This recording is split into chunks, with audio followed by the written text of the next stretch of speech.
Hello friends, this is Shamal here. So last few days my cats are asking me about their origin. ये बिल्ली लोग पूछ रहा है हमारा ओरिजिन कहाँ है, हमें थोड़ा सा बताओ, आप हमें इतिहास बताओ। ये लोग इतिहास पढ़ना नहीं चाहता है, तब भी बोला मैंने भी इतिहास हमको भी मालूम नहीं है, आपको क्या इतिहास पढ़ाएंगे। लेकिन बार बार जब बोलने लगा मैं बोला चलो आपको आपका इतिहास पढ़ाता हूँ। इंसान के साथ जी रहे हो तो आप भी कितना दिन से इंसान का पीछे पीछे घूम रहे हो, एक कहानी भी थोड़ा सा पढ़ लो। तो मैंने भी थोड़ा सा जानने का कोशिश किया है, बिल्ली का ओरिजिन क्या है, इंसान कहाँ से आया, किधर से आया, इंडिया पहले कैसा था, आज कैसा है, तो हमारा इंडिया कितना बड़ा था, कितना छोटा था, आज कैसे दिखता है, इसके बारे में थोड़ा सा जानकारी लेने का कोशिश कर रहा हूँ। तो हमारा बिल्ली क्या हुआ, गुस्सा करके ये घर का बाहर चला गया, गेट के सामने बैठ के हमें पूछ रहा है बताओ, हमें बताओ, नहीं बताओगे तो आज घर का अंदर में नहीं आएंगे। तो कभी कभी वो सो गया बाहर सो गया, तो मैं बोला चलो हम भी कोशिश करता है, आप लोग को इतिहास पढ़ाता है। तो इतिहास में जब जाते हैं मैं क्या बताऊँ, तो हम तो कोई हिस्टोरियन है नहीं, तो हमको क्या इतिहास पढ़ाएंगे आपको। तो इतिहास हमारा हिसाब से इतिहास पढ़ाएंगे। तो इतिहास थोड़ा जानने का कोशिश कर रहा हूँ। जो हमारा मॉडर्न जो जेनेटिकल एविडेंस, जिसको आप साइंस के बेसिस से हम लोग जो anatomically modern humans first arrived on the Indian subcontinent from Africa between 70,000 and 55,000 years ago. So in between, this is the documented historical evidence, scientifically that is proved. Science on the basis of science का हिसाब से genetically ये prove किया गया है। करीब करीब 73,000 साल पहले इंडियन सब कॉन्टिनेंट में इंसान आया है। So however the earliest known human remains in South Asia date to 30,000 years ago. So the settled life involved many things like ये लोग फार्मिंग करते थे, डिफरेंट एग्रीकल्चरल एक्टिविटीज़ करते थे। And south East Asia around 7,000 BC में McGrath presence can be documented. इसमें जो McGrath साम्राज्य के अंदर में व्हीट, बार्ली, इसके बाद ये लोग गोड बोलो, सीप बोलो, कैटल बोलो, ये सब करने लगा है। Basically these are all agro related matter, agricultural plus ये सब कल्टीवेट करते थे, इसी के ऊपर ये लोग को ज़िंदगी चलता था। बाई 4500 BC इसके बाद से लाइफ और स्प्रेड ज़्यादा होने लगा and began gradually evolve into a Indus valley civilisation. सबको पता है सिंधु सभ्यता, इंदास सिविलाइजेशन जिसको बोलता है। तो इंदास सिविलाइजेशन में बहुत डेवलप सिविलाइजेशन था। तो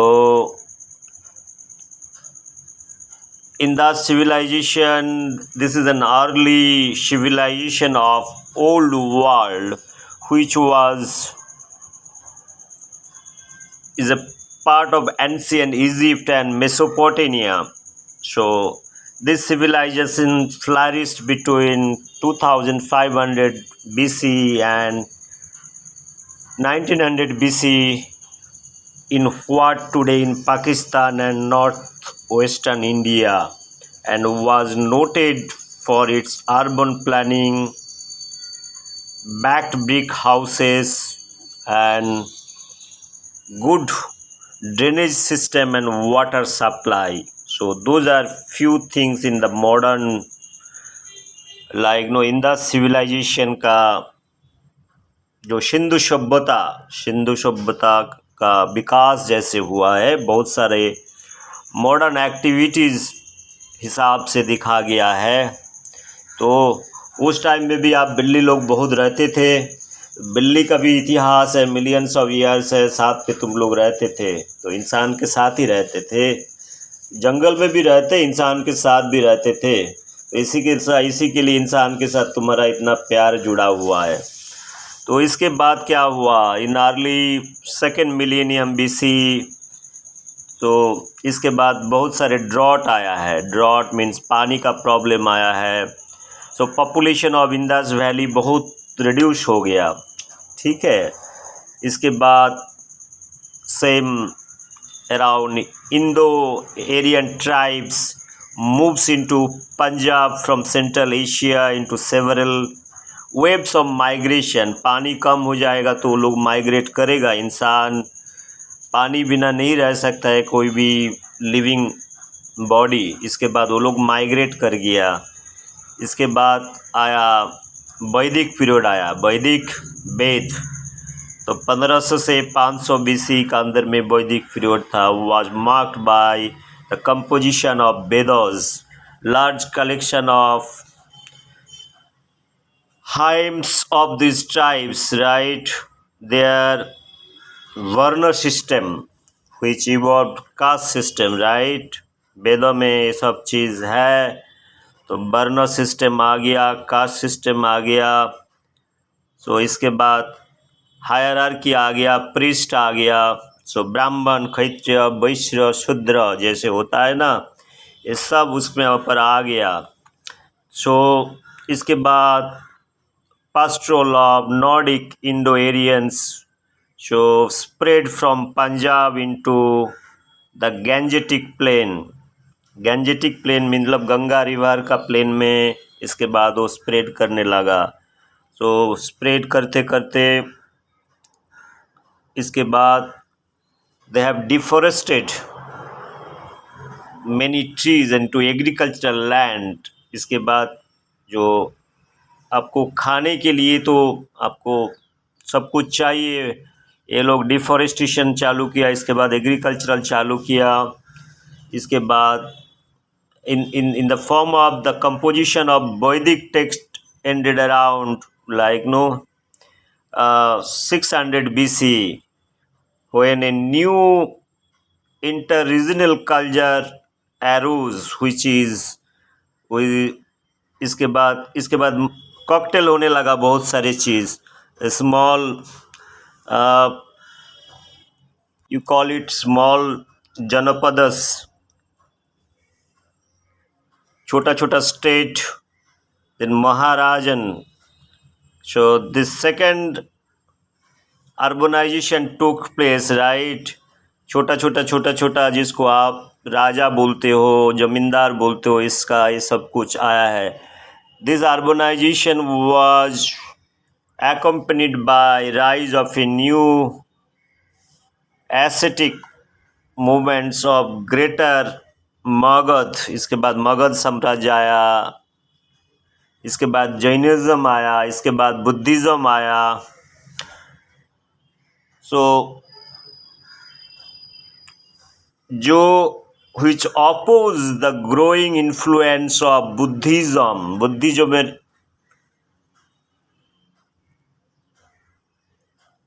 not Buddhism, it is the Brahmanism. ब्राह्मण जो था, ब्राह्मण तंत्र, ब्राह्मण व्यवस्था जिसको बोलते हो, जिसको पहले जैनिज्म बुद्धिज़्म का जो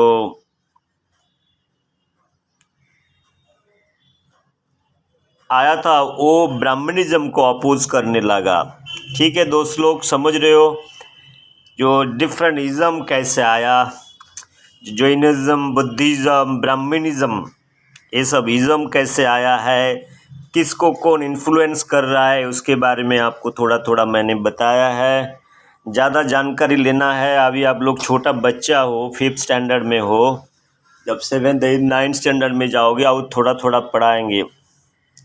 The primary rituals presided by Brahmin priest that had come to be associated with Vedic religion and gave rise to a new religious concept. In response to the success of these movements, so Vedic Brahminism synthesized with the religious culture of the subcontinent, giving rise to Hinduism. तो आप समझ रहे हो Hinduism कहाँ से आया है. Hinduism एक कॉकटेल है. अभी सो के रहोगे तो पढ़ाई कैसे होएगा. इतना सोता है तुम लोग क्या पढ़ाई करोगे. इतिहास के ऊपर थोड़ा सा ध्यान दोगे तो समझ में आएगा ना. आप लोग सोते हो, दिन में सोते हो, रात पे सोते हो, 18 20 घंटा सोते हो तो कैसे चलेगा हमारा इतिहास. आप समझ रहे हो हिंदुइज्म कैसे आ गया. हिंदुइज्म ये बहुत सारा चीज़ का एक कॉकटेल होके हिंदुइज्म आया. हिंदुइज्म ऐसा कोई एक पर्टिकुलर रिलीजन है ही नहीं जो चीज़ हम हिंदुइज्म हम बोल सकता है. तो आज जो बोलता है हिंदू कौन है, हिंदू कौन नहीं है, उसके बारे में बहुत सारा डिबेट होता है. थोड़ा सा समझने का कोशिश करो. तो आप लोग के तो कोई जात नहीं होता. इंसान का बहुत सारे जात होता है. हिंदू होता है, मुस्लिम होता है, क्रिश्चियन होता है, बौद्ध होता है, जैन होता है. तो बिल्ली का कोई जात नहीं. आप लोग इंसान के साथ रह रहे हो लेकिन कोई जात नहीं दिया. कब ये सही है, बहुत सही है. तो हम नहीं बोलते आप हिंदू बिल्ली है, हम मुस्लिम बिल्ली है, आप जैन बिल्ली है. ऐसा कोई भी बात नहीं है. खुश रहो, उसी में खुश रहो आप लोग. इसके बाद क्या होगा. इसके बाद आया कौन है. मोइरा एम्पायर आ गया. मोइरा एम्पायर जो है ना, ये during 4th and 3rd centuries BC में, from 3rd century BC onwards, Prakrit and Pali literature in the north and Tamil Sargam literature in the southern India started to flourish, right? इसके बाद wood still originated in South India in the 1st century BC and was exported to foreign countries. इसके बाद iron भी आ गया. Discovery of iron भी आ गया. सब कुछ कहानी. इसके बाद सिविलाइजेशन थोड़ा डेवलप होने लगे. So during the classical period of various parts of India were ruled by numerous dynasts for next 1500 years. The important are Gupta Empire. So and Gupta Empire is a Hindu religion and very intellectually enriched one. The classical golden age of India जिसको आप बोलते हो Gupta empire में. So during this period, aspect of Indian civilization, administration, culture, religion, Hinduism and Buddhism spread to much of Asia, while kingdom of southern India had many links with Middle East, and Mediterranean. Indian culture influence spread over many parts of Southeast Asia, which led to the establishment of Indianized kingdoms of Southwest Asia, that is the Greater India. ये राजा लोग लेकिन India को बहुत आगे लेके गया. समझ रहे हो. आप लोग कभी खाने पीने का आप लोग भी बहुत दूर जाते थे तो समझने का कोशिश करो. ये राजा लोग बहुत कुछ करके गया. So the most significant event between 7th and 11th century was kind of a triple struggle, that is tripartite struggle centered on centered on canals that lasted more than 200 centuries between the Pala Empire and Raksutra Empire and the Gujara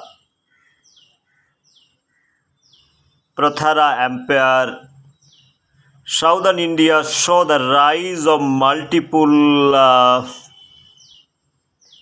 imperial powers from the middle of the 5th century, most notably the Chalukya, Chola, Pallava, Chera, Pandya, and Western Chalukya Empire.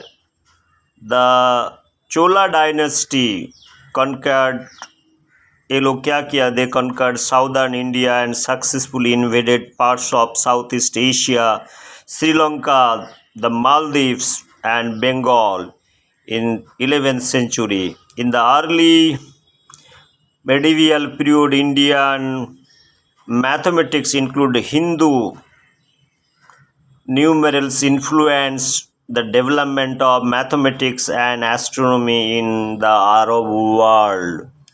तो आप समझ रहे हो, science and technology में भी उस time में भी हम लोग कुछ कुछ किए हैं।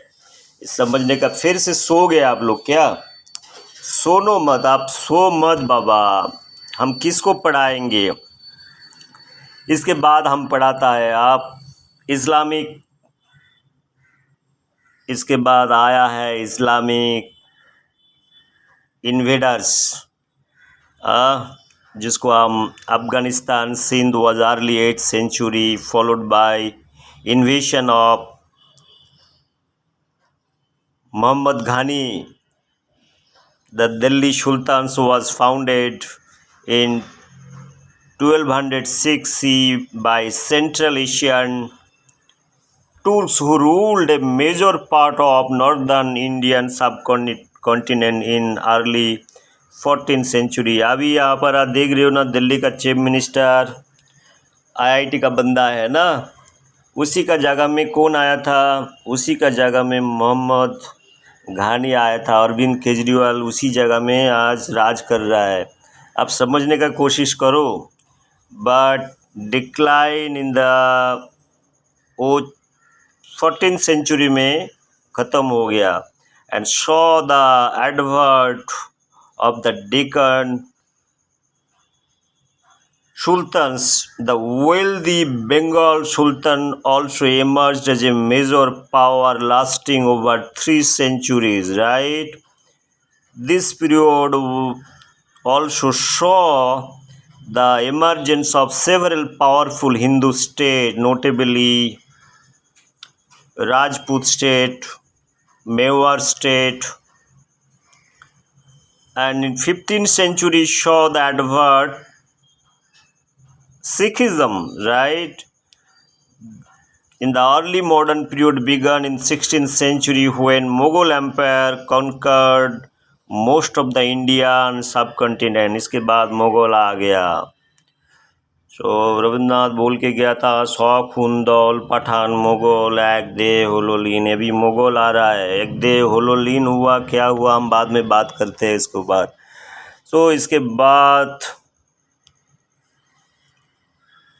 the biggest global economy and manufacturing power with a normal GDP that valued a quarter of the world GDP, superior than combination of Europe's GDP. तो मुगल टाइम में बहुत सारे हमारा GDP हमारा बहुत बढ़ गया था, प्रोडक्टिविटी बढ़ गया था। The Mughals suffered a gradual decline in the early 18th century, which provided opportunities for the Marathas, Sikhs, Mysoreans, Nizams, and Nawab of Bengal to exercise control over large regions of Indian subcontinent. तो India का अंदर में बहुत छोटे छोटे राजा था। ये लोग बहुत पावरफुल थे। ये लोग ब्रिटिश के इसके जो है मुग़ल के ऊपर बहुत दबाव डालते थे। from the mid of 18th century to 19th century, large regions of India were gradually annexed by East India Company. अभी आ गया East India Company. It's a chartered company acting as a power on behalf of British government, right? British आ गया British India में, British आ गया। East India company आ गया India का अंदर में, आ गया तो छा गया, सोच के चलो। तो ऑफिशियल ब्रिटिश राज इंडिया में आने का पहले आपको भाई लोग, आप लोग को बताता हूँ, आप पैर खुटो मत, दांत मत लगाओ, जो भी करो लेकिन दांत मत लगाओ। लेकिन ब्रिटिश लोग बहुत दांत लगाया हमारा देश का अंदर में। जो ये East India Company, also called English East India Company, formerly 16th century to 1708 तक। So East India Company, governor and company of merchants of London trading into East Indies, और that is 1708 to 1873, United Company of Merchants of England trading to East Indians। धंधा business करना है। English company formed for exploitation of trade with East and South East Asia and India, incorporated by Royal Charter on December 31st, 1600. Starting as a monopolistic trading body, the company became involved in politics and acted as an agent of British imperialism in India from early 18th century to mid 19th century. In addition, the activities of the company in China in 19th century served as a catalyst for expansion of British influence there। भाई लोग समझ रहे हो, पहले आया है business करने के लिए, ये लोग पहले आया, इसके बाद कहानी में स्टार्ट हुआ है। The company was form to share the East Indian spice trade. India में बहुत सारे स्पाइस मिलता है, वो स्पाइस बहुत स्पाइसी होता है। The trade had been monopoly of Spain and Portugal until the defeat of Spanish Armada, that is on 1588 by England, gave the English the chance to break the monopoly. Until 1612, the company conducted separate voyages, separately subscribed. There were temporary joint stock until 1657, when a permanent joint stock was raised. The company met with opposition from Dutch in the Dutch East India, now Indonesia. You are getting my point?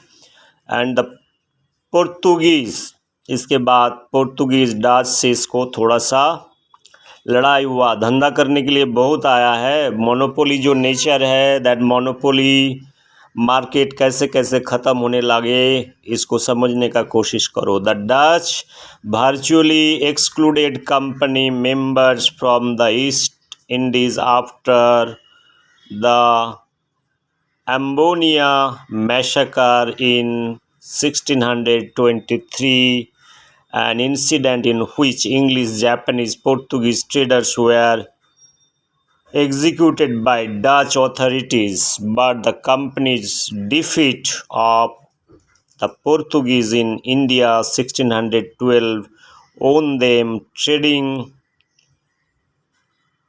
from Mughal Empire. The company settled down to a trade into cotton and silk, piece goods, indigo, and various other activities, spices from South India. It extended its activities to the Persian Gulf, Southwest Asia and East Asia. भाई लोग समझ रहे हो? समझ रहे हो? सुन रहे हो? ये पढ़ाई करना, घर से प्रिपरेशन करके लेके आना, थोड़ा सा पढ़ाई करो. इसके बाद क्या हुआ? Beginning in the early 1620s, the East India Company began using slave labors. ये ब्रिटिश टैक्टिस देखो कैसे हो गया, स्लेवरी लेके आया. इसके बाद ये लोग ट्रांसपोर्ट करने लगा स्लेव्स को, people on its facilities in South East Asia and India as well as island of Saint Helena in this Atlantic Ocean, West Angola, although some of those enslaved by company came from Indonesia and West Africa. The majority came from East Africa, from Mozambique, or especially from Madagascar, and were primarily transported to the company's holdings in India and Indonesia. Large-scale transportation of slaves by the company was prevalent from 1730s to early 1750s and ended in the year 1770s. भाई लोग समझने का कोशिश करो. ये बेड़ी हम परा देंगे, ये बेड़ी निकाल नहीं पाओगे. इसके बाद क्या हुआ? इसके बाद after mid 18th century the cotton goods trade declined while tea became an important import from China. Beginning in early 19th century, the company financed the tea trade with illegal opium export to China. So, इसके बाद ये सब गांजा चरस का धंधे पे आ गया. समझ रहे हो भाई लोग? Chinese opposition to that trade. इसके बाद ओपियम वॉर स्टार्ट हुआ 1839 to 42, which was resulted in a Chinese defeat and expansion of British trading privileges. A second conflict, often called the Arrow War, 1856 to 60, brought increased trading right for the Europeans, especially the British, right? The original company faced opposition, its monopoly, which led to the establishment of rival company and the fusion. 1708, in the two of the United Company of Merchants of England trading in East India. The United Company was originated into a court of 24 directors who worked through committees. They were elected annually by court of proprietors and shareholders. Right when the company acquired control of Bengal in 1757, Indian policy was until 1773 influenced by shareholders meeting, where votes would be bought by the purchase of shares. The arrangement led the government intervention. The Regulating Act 1773 and William Pitt, the India's Act 1784, established governor control of political policy through a regulatory board responsible to Parliament. Thereafter, the company gradually lost both commercial and political control. Its commercial monopoly was broken in 1813. From 1834, it was merely a managing agency for the British government of India. It was deprived of the role after Indian Mutiny, that is 1857 जो लड़ाई हुआ था, and it ceased to exist a legal entity in 1873. भाई लोग समझ रहे हो, इसके बाद हम आ रहा है ब्रिटिश राज पे आ रहा है, जो ब्रिटिश असली राज का असली खेल स्टार्ट हुआ उसके बारे में आप लोग को हम बताएंगे। अभी ज़्यादा लड़ाई मत करो। बाहर वाला कौन आया है? देखो बाहर का ये जो बिल्ली है ये घर का बिल्ली नहीं है, ये सब इन्वेडर्स है, बाहर से आया है, घर का अंदर में कैसे कैसे लड़ाई कर रहा है। ये लोग का जो शांति है पूरा छीन लिया।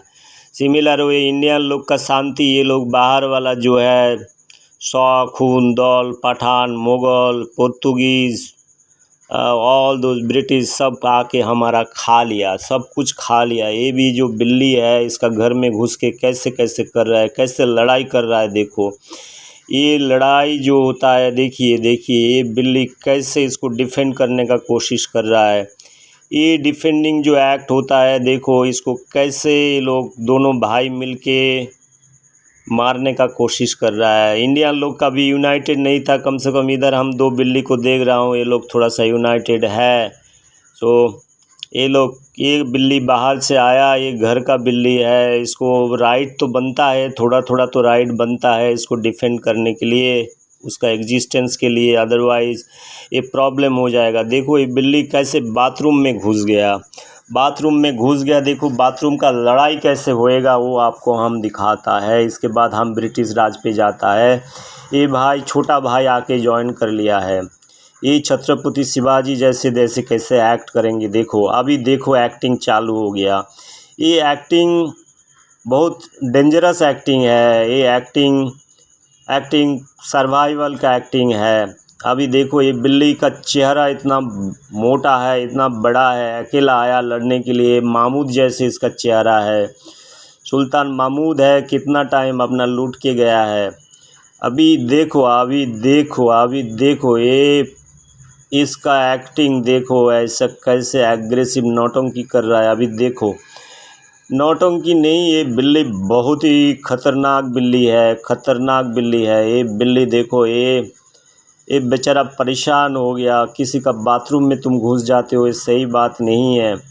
ये बिल्ली सोच रहा है ये भी मेरा अधिकार है, धंधा करने का अधिकार हमारा भी है। लड़ाई कर लिया है, लड़ाई करेगा, अभी भी लड़ाई करने के लिए तैयार है। अभी सो गया, अभी मुग़ल लोग आके इंडिया में जैसे आप सो गया, रह गया, वो लोग थक गया था, अच्छा लग गया था इंडिया को, जाया नहीं इसके लिए, अभी इसी लोग के साथ रह गया। ये भी वही पॉलिसी बना रहा है, हम कुछ दिन के बाद इसी घर में रह जाएंगे।